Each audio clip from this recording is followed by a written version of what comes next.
Hello bachchon, let's read the question. And question says, in the manufacture of Na2CO3 solid by Solvay's process, NaHSO3 solid is decomposed by heating. 2NaHCO3 which is in solid phase equals to Na2CO3 plus CO2 plus H2O. Kp equals to 2.3 at 100 degree centigrade and delta H equals to 136 kilojoule. If the sample of NaHCO3 is brought to the temperature of 100 degree centigrade in a closed container, total gas pressure at equilibrium is. आइए बात को start करते हैं with the help of की concept. की concept से बात को स्टार्ट करते हैं। की कॉन्सेप्ट कह रहा है कि चलिए सबसे पहले वही ट्रेडिशनल मेथड अपनाते हैं जो कि चलता है। सबसे पहले रिएक्शन को लिख लेते हैं। 2NaHCO3 equals to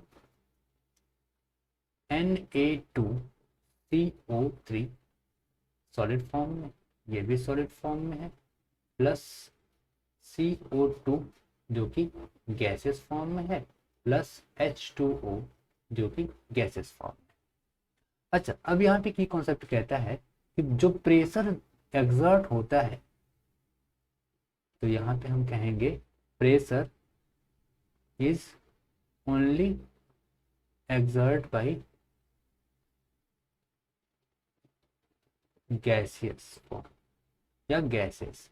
केवल गैस प्रेशर को एक्सर्ट कर सकती है, ठीक है। सॉलिड नहीं क्रिएट कर सकता प्रेशर को, ठीक है।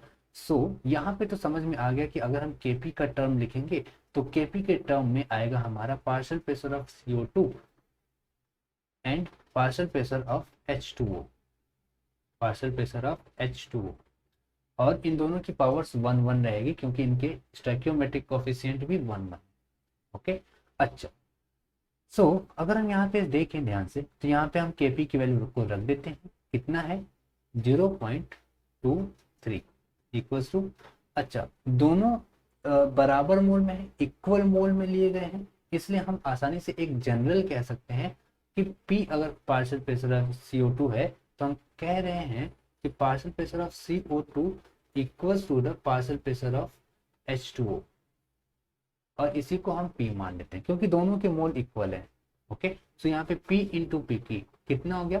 P स्क्वायर, और हम P की वैल्यू ले लेंगे दोनों तरफ स्क्वायर रूट करने के बाद, तो ये आ जाएगा अंडर रूट 0.23। सो P की वैल्यू कितनी आ गई?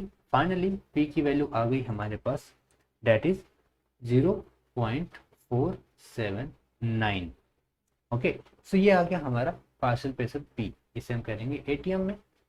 अच्छा, ये किसका है? ये पार्शियल प्रेशर है, किसका किसका? पार्शियल प्रेशर ऑफ CO2 है 0.479, और इतना ही पार्शियल प्रेशर ऑफ H2O है। ओके, अच्छा अगर हम देखें इक्विलिब्रियम पर केवल यही दोनों प्रेशर एक्सर्ट कर रहे हैं, CO2 और H2O। ओके, और ये दोनों जो कि बराबर हैं, केवल यही दोनों एक्सर्ट कर रहे हैं इक्विलिब्रियम पर, तो total pressure at equilibrium equals to क्या हो जाएगा? Partial pressure of CO2 plus partial pressure of H2O। कितना हो गया? 0.479 प्लस 0.479 इक्वल्स टू कितना हो गया? दोनों मिला करके हो गया 0.968, 0.958।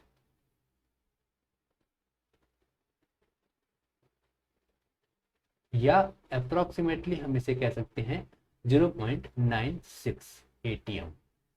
तो देखते हैं कितना ऑप्शन आता है, कौन सा ऑप्शन यहाँ पे करेक्ट होगा? 0.96 ATM, ए वाला ऑप्शन बिल्कुल बिल्कुल करेक्ट हो जाएगा।